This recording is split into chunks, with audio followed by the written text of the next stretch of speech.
Good morning बच्चों। आज हम संस्कृत में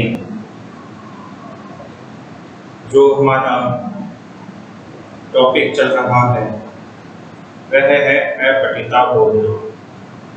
अपठिता बोधनम का अर्थ होता है बिना पढ़ा हुआ ज्ञान या बिना पढ़ा हुआ गद्यांश।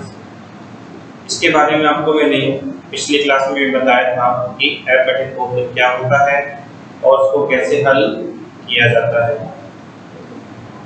आपको बताया था कि जो भी अपठित गद्यांश आता है उस गद्यांश को हम कम से कम 2 या 3 बार उसको पढ़ें, उसका हिंदी अर्थ करें। उसके बाद उससे संबंधित जो क्वेश्चन लिखे हुए हैं उन क्वेश्चनों का आंसर उस गद्यांश में से देखकर लिखें।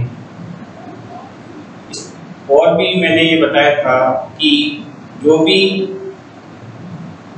गद्यांश होता है उसमें 4 तरह के क्वेश्चन पूछे जाते हैं।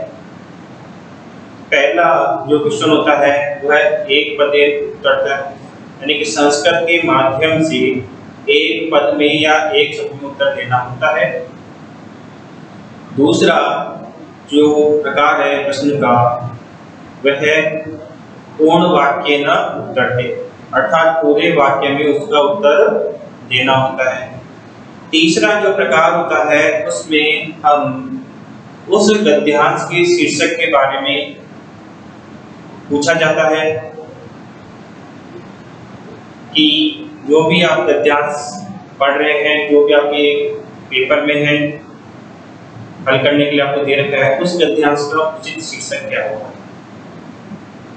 और शीर्षक के लिए मैंने आपको बताया था कि जो भी गद्यांश है उस गद्यांश में जिस वस्तु, व्यक्ति या भावसूचक शब्द इत्यादि का सबसे ज्यादा प्रयोग होता है, यानी कि जिसके बारे में सबसे ज्यादा बताया जाता है, वही उस गद्यांश का शीर्षक होता है।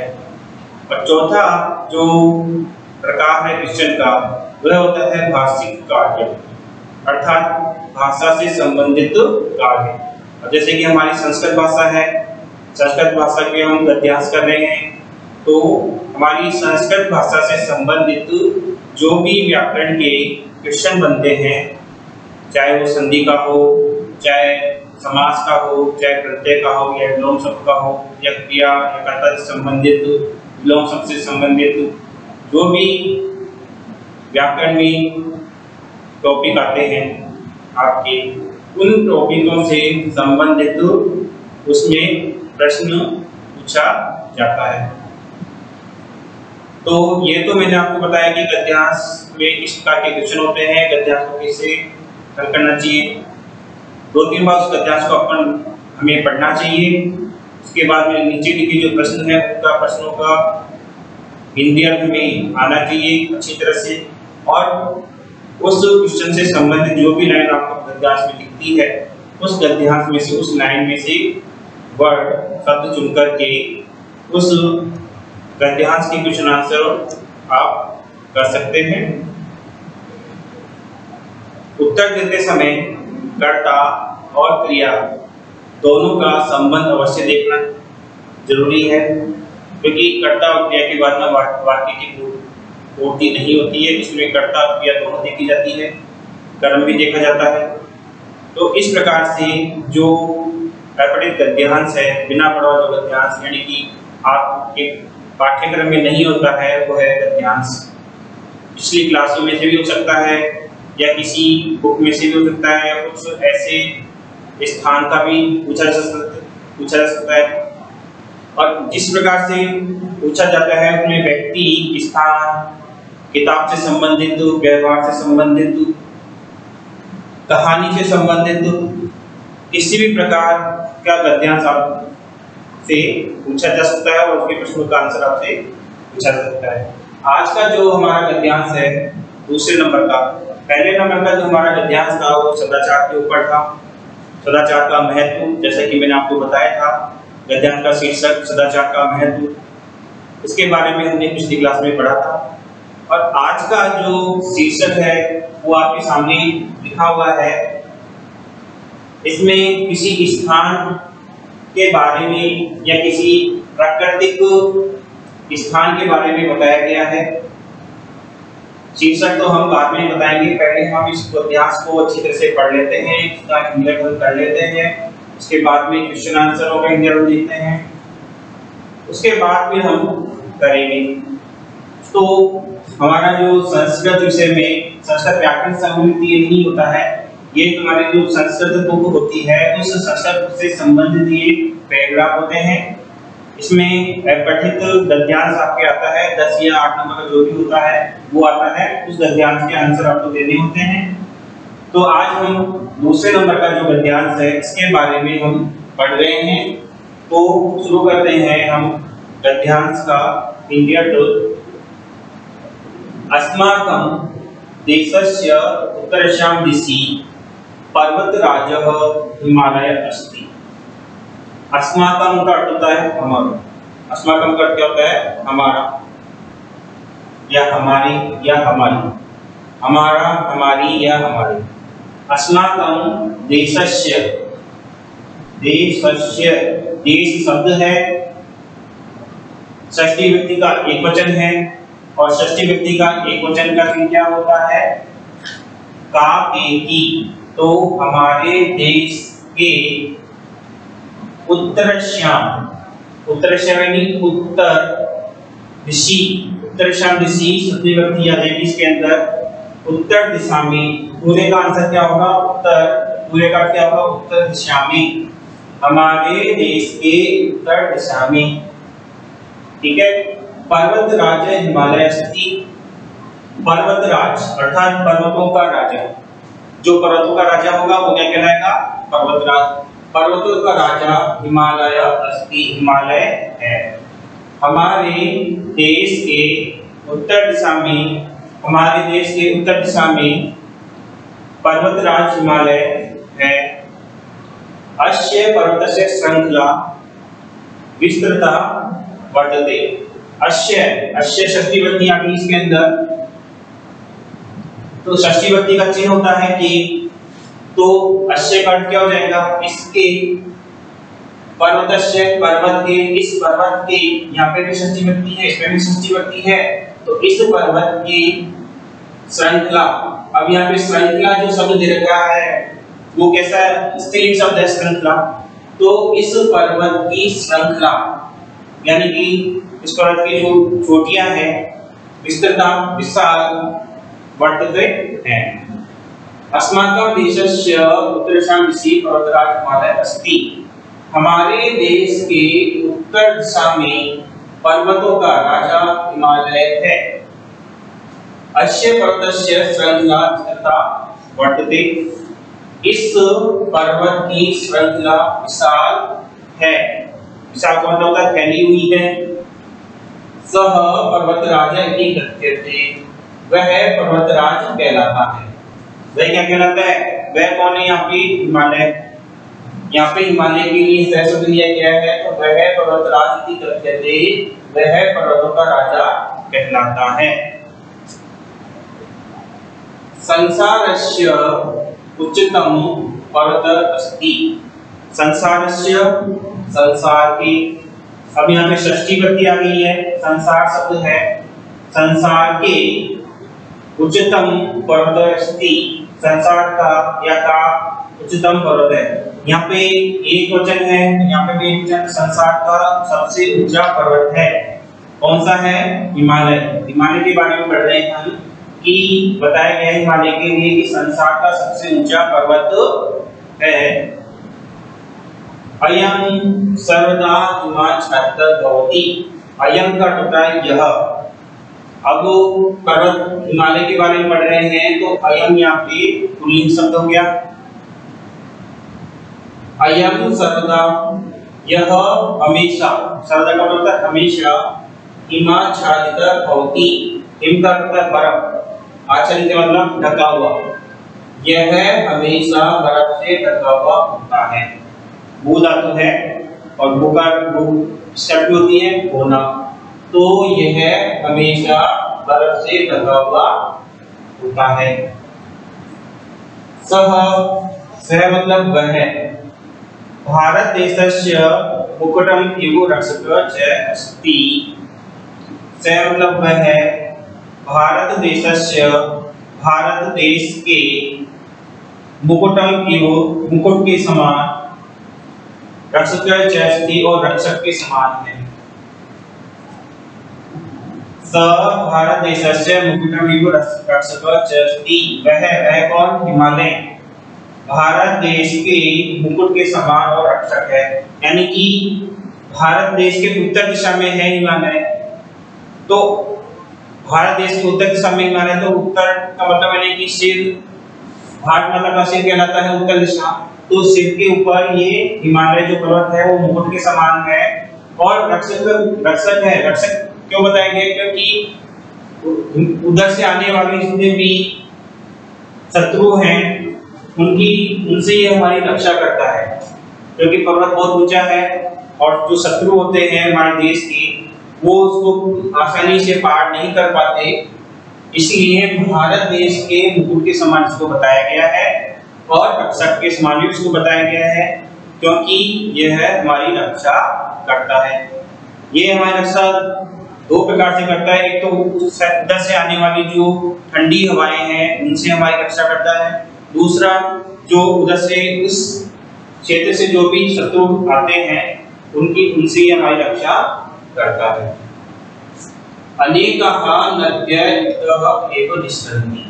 अनेकाः यानी बहुत सारी, अनेक मतलब बहुत सारी, नदियां इतः एव यहीं से ही, इधर से ही निकलती है। इधर से निकलती है, इधर से, इधर मतलब हिमालय, इधर मतलब इधर करते हैं, यहाँ पे हम क्या लेंगे? हिमालय। अनेक नदियां हिमालय से ही निस्सरन्ति निकलती है।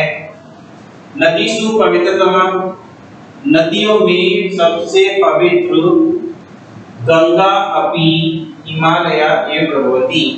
सभी नदियों में जो सबसे पवित्र जो नदी है वह हमारी कौन सी नदी है? गंगा नदी है। कौन सी नदी है? गंगा नदी है। वह भी हिमालय से ही निकलती है। गंगा नदी भी कहां से निकलती है? हिमालय से ही निकलती है। अनेकानि तीर्थस्थलानि हिमालय क्षेत्रे वर्तन्ते। अनेकानि यानी बहुत सारे, अनेकानि यानी बहुत सारे, तीर्थस्थलानि तीर्थ स्थल हिमालय क्षेत्रे वर्तन्ते हिमालय क्षेत्र में हैं।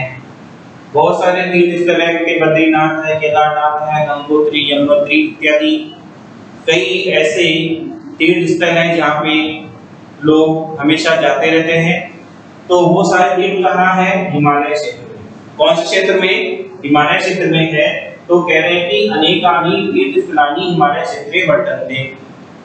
बहुत सारे तीर्थ स्थल हिमालय क्षेत्र में हैं।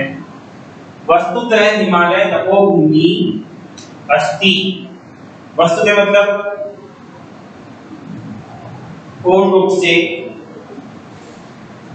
हिमालय तपोभूमि है, यानी कि पूर्ण रूप से हिमालय कैसी भूमि है? तपोभूमि है।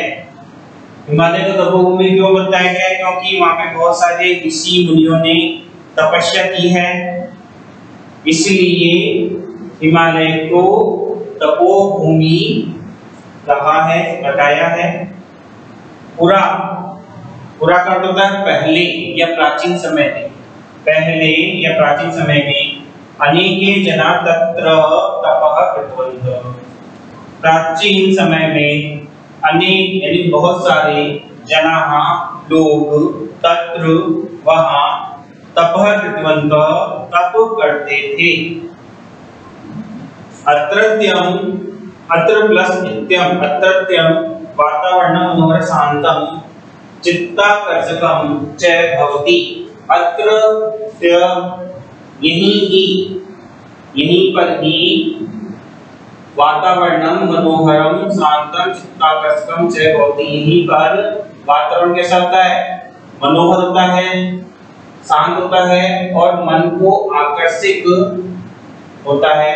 यानी कि हिमालय पर्वत का जो वातावरण है मनोहर, यानी बहुत ही मन को अच्छी लगने वाला है, शांत है और मन को आकर्षित करने वाला है होता है। हिमालयस्य विविधः वनस्पतयः औषधिनिर्माणे उपकारकाः सन्ति। हिमालयस्य, हिमालय शब्द है षष्ठी विभक्ति का एकवचन है। हिमालयस्य, हिमालय के विभिन्न प्रकार की वनस्पतियां औषधि निर्माण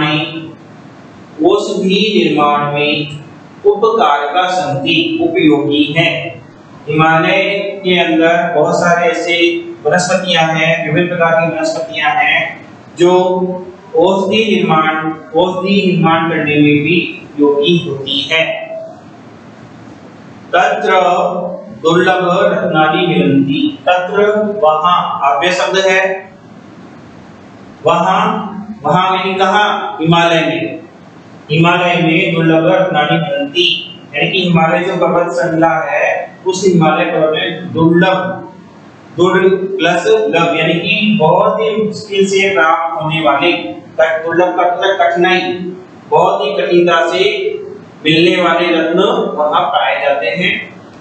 बहुमूल्य काष्ठम च तत्र प्राप्यते। मूल्यवान लकड़ियां भी वहां प्राप्त होती है।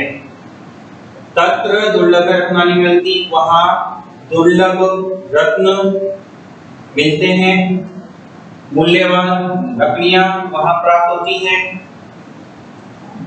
हिमालय क्षेत्रे बहूनि मंदिराणि सन्ति। हिमालय क्षेत्र में बहुत सारे मंदिर हैं।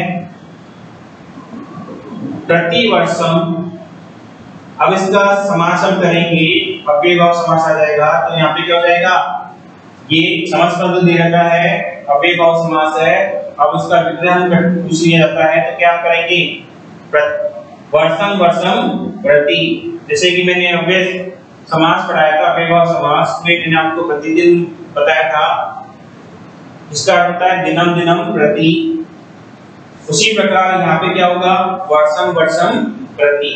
भक्तः भक्त, श्रद्धालय का मतलब होता है श्रद्धालु। पर्यटनशीला जनाश्च, पर्यटनशील यानी कि जो घूमने के शौकीन है उनको पर्यटनशील, जनाश्च लोग, मंदिरेषु मंदिर में, अर्चना कुर्वन्ति अर्चना करते हैं अर्थात पूजा करते हैं। स्वास्थ्यम लाभम अपि प्राप्नोति, और स्वास्थ्य लाभ को भी प्राप्त करते हैं, यानी कि वहाँ पे बहुत सारे ऐसे मंदिर हैं, लोग वहाँ जाके पूजा करते हैं और स्वास्थ्य का लाभ भी वो लेते हैं। अस्य हिमालयस्य महत्वम् आध्यात्मिकं दृष्ट्या, पर्यावरण दृष्ट्या, भारतस्य रक्षा दृष्ट्या च अभिवर्ति। अब हिमालय का महत्व के बारे में बताया गया कि हिमालय का क्या महत्व है। अस्य हिमालय से महत्व, इस हिमालय का, अस्य हिमालयस्य, इस हिमालय का महत्व आध्यात्मिक दृष्टि से, पर्यावरण दृष्टि से, भारत से रक्षा दृष्टि, भारत की रक्षा की दृष्टि से भी है। अस्य हिमालयस्य महत्वम् आध्यात्मिकं दृष्ट्या, इस हिमालय का महत्व आध्यात्मिक दृष्टि से, पर्यावरण दृष्टि से और भारत की रक्षा की दृष्टि से भी है। अतः अयं पर्वतराज हिमालय अस्माकं गौरवमस्ति, इसीलिए यह पर्वतों का राजा हिमालय हमारा गौरव है।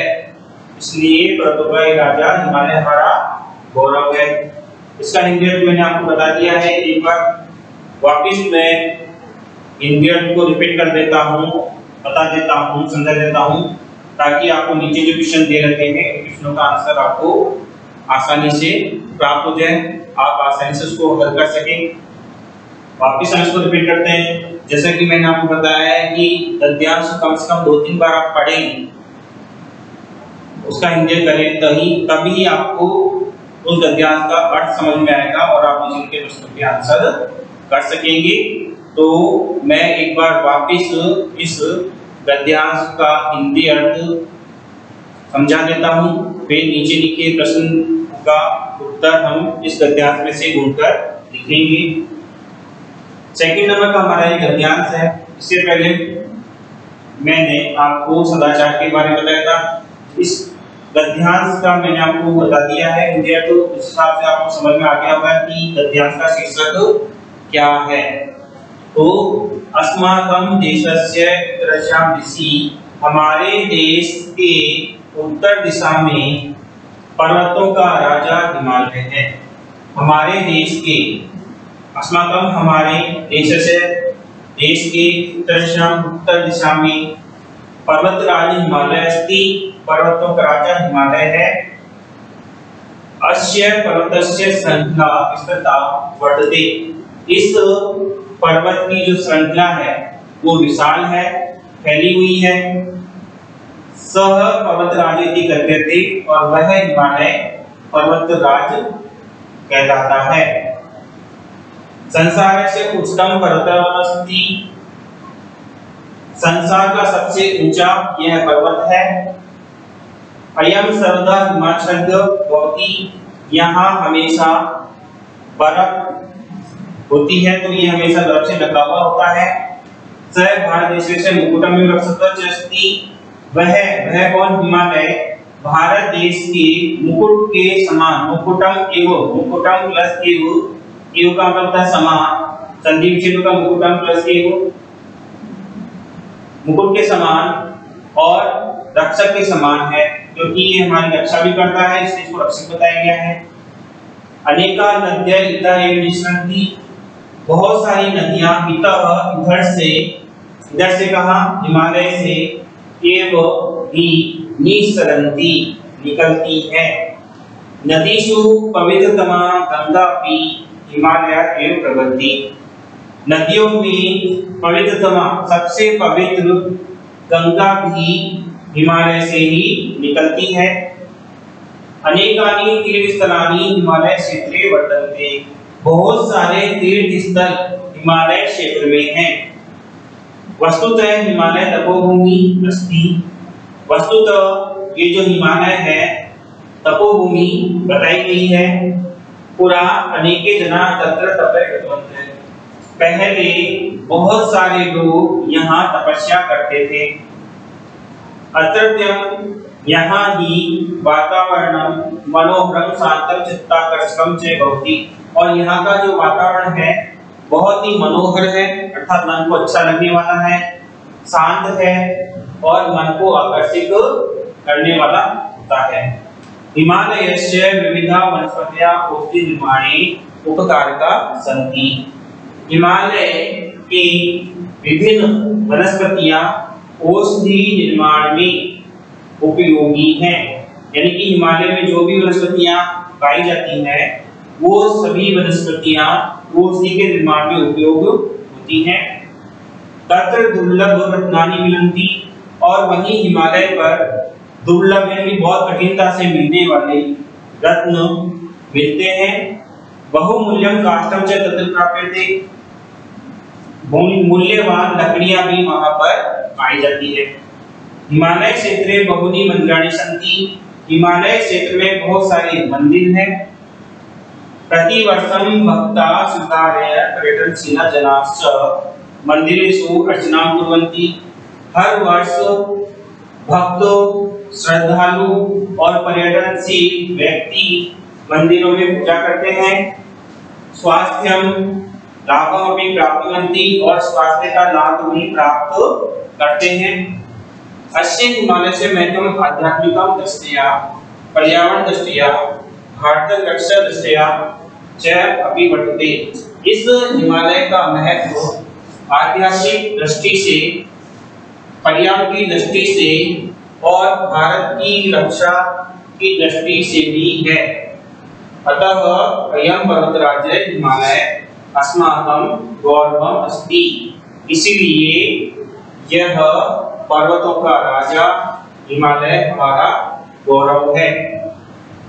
इस प्रकार से इस गद्यांश का हिंदुत्व मैंने आपको समझा दिया है।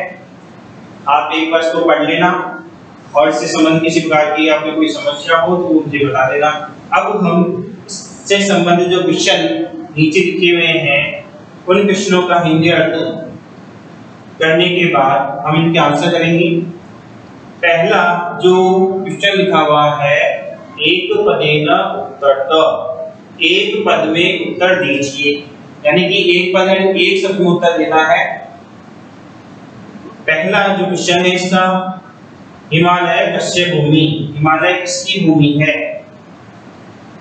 हिमालय कस्य भूमि है। इस गद्यांश का हिंदी अर्थ हम इसमें गद्यांश में से देखकर हम लिखेंगे।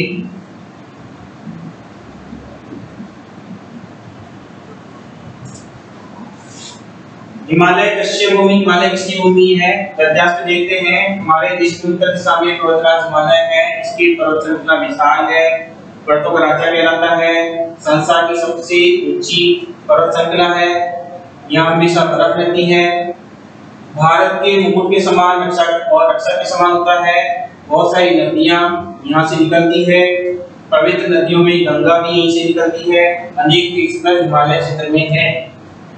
वस्तुतः हिमालय तपोभूमि अस्ति, हिमालय कैसी भूमि है? क्वेश्चन पूछ रहा है हिमालय कस्य भूमि, हिमालय किसकी भूमि है? तो हमारा आंसर होगा हिमालय तपोभूमि अस्ति। हिमालय कैसी भूमि है? तो हमारा आंसर क्या होगा? तपोभूमि। हिमालय तपोभूमि अस्ति। दूसरा जो हमारा क्वेश्चन है, हिमालय पर्वत श्रृंखला कीदृशी अस्ति, हिमालय की पर्वत श्रृंखला कैसी है? अब पर्वत श्रृंखला के बारे में पूछ रहा है, तो हिमालय की पर्वत श्रृंखला यहाँ पे है, कस्य पर्वत श्रृंखला विस्तृता वर्तते। क्वेश्चन में पूछा गया है कि हिमालय की पर्वत श्रृंखला कीदृशी मतलब कैसी है, तो आंसर क्या होगा? इस पर्वत की श्रृंखला विस्तृता वर्तते, तो हमारा आंसर क्या होगा? विस्तृता। तो दूसरे का आंसर क्या हो गया?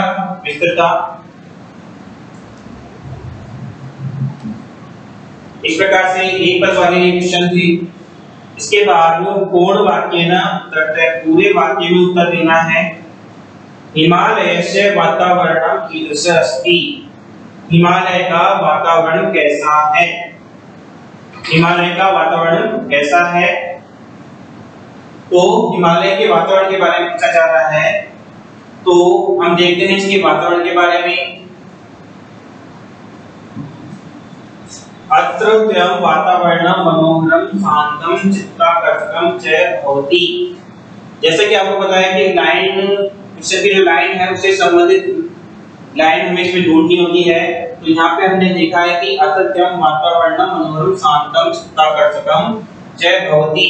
तो हमारे आंसर क्वेश्चन का आंसर क्या होगा कि हिमालय से वातावरणं, अत्रत्यं के स्थान पे क्या जाएगा? हिमालय से वातावरणं मनोहरम शांतम चित्ताकर्षकम च भवति। ये हमारी पहला जो क्वेश्चन है पूर्ण वाक्य वाला, इसका ये आंसर है कि हिमालय का वातावरण मनोहर, शांत और चित्त को आकर्षित करने वाला होता है। दूसरा जो पूर्ण वाक्य वाला क्वेश्चन है, जनाः मंदिरेषु किं कुर्वन्ति, लोग मंदिरों में क्या करते हैं? तो प्रतिवर्षं भवत्याः श्रद्धालय परिरक्षिता जनाः मंदिरेषु अर्चनां कुर्वन्ति स्वास्थ्य लाभं प्राप्नुवन्ति।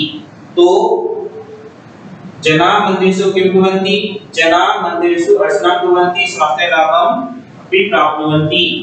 तो हमारा जो आंसर होगा यहाँ पे आएगा जनाः, दूसरे का आंसर यहाँ से होगा जनाः मंदिरेषु अर्चनां कुर्वन्ति स्वास्थ्य लाभं अपि प्राप्नुवन्ति।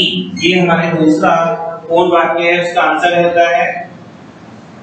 इसके बाद में तीसरा जो क्वेश्चन आपको बताया गया है, शीर्षक से संबंधित क्वेश्चन पूछा जाता है। तो अस्य अनुच्छेद उपयुक्तम शीर्षकम, इस अनुच्छेद का उपयुक्त शीर्षक लिखना है। जैसा कि बताया गया कि इसमें पूरा जो गद्यांश है इसमें हिमालय के बारे में बताया गया है कि हिमालय में किस प्रकार से विशेषता बताई गई है, इसके महत्व के बारे में बताया गया है। तो हमारा जो उसका शीर्षक का आंसर क्या होगा? पर्वतराज हिमालय, पर्वतराज हिमालय ये हमारा इसका आंसर होगा शीर्षक का। इस अनुच्छेद का उपयोग शीर्षक पर्वतराज हिमालय, और दूसरा हम इसका लिख सकते हैं तो हिमालय से महत्वम, ये भी इसका शीर्षक हो सकता है। तो हमारा जो शीर्षक क्या रहेगा, पर्वतराज हिमालय, और दूसरा क्या होगा, हिमालय से महत्वम। इसके बाद भाषा संबंधी क्वेश्चन आते हैं। तो भाषा संबंधी क्वेश्चन मैं आपको यहीं पे आपको बता देता हूं लिख के।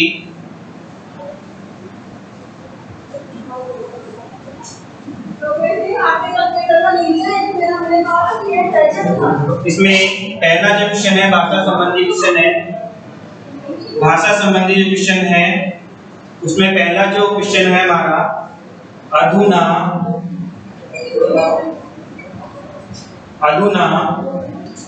इति पदस्य, अधुना इति पदस्य विलोम पद चित्वा लिखत। दूसरा भाषा संबंधित क्वेश्चन है हमारा, भाषा से संबंधित क्वेश्चन दूसरा है, अस्य पर्वतस्य, अस्य पर्वतस्य, ये इत्यत्र अस्य सर्वनाम पदम कस्मै प्रयुक्त। भाषा संबंधी हमारा जो पहला क्वेश्चन है वह है अधुना इति पदस्य विलोम पदम चित्वा लिखत। अधुना जो पद दिया गया है, जो शब्द दिया गया है, इसका विलोम शब्द इस गद्यांश में से ढूंढकर हमें लिखना है। तो अधुना का अर्थ होता है इस समय। अधुना का क्या होता है, इस समय। तो इस समय का हम अगर विलोम पद करेंगे तो प्राचीन समय होता है। तो प्राचीन समय से संबंधित इसमें कौन सा वर्ड लिखा हुआ है, इसमें पुरा। कौन सा आया है, तो अधुना का विलोम शब्द क्या होगा, पुरा। अधुना का विलोम शब्द क्या होगा, पुरा।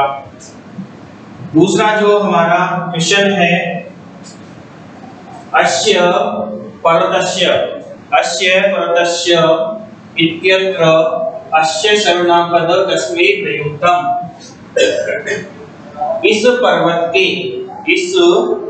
के यहाँ पर अस्य सर्वनाम, अस्य इसके लिए आया है। अस्य जो सर्वनाम शब्द है वो किसके लिए प्रयुक्त किया गया है।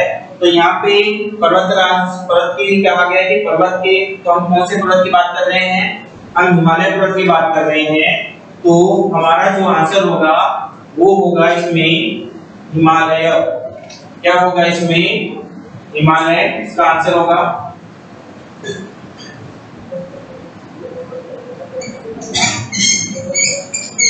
हिमालय। पहला जो भाषा संबंधी क्वेश्चन था, अधुना पदस्य विलोम पद चित्वा लिखत।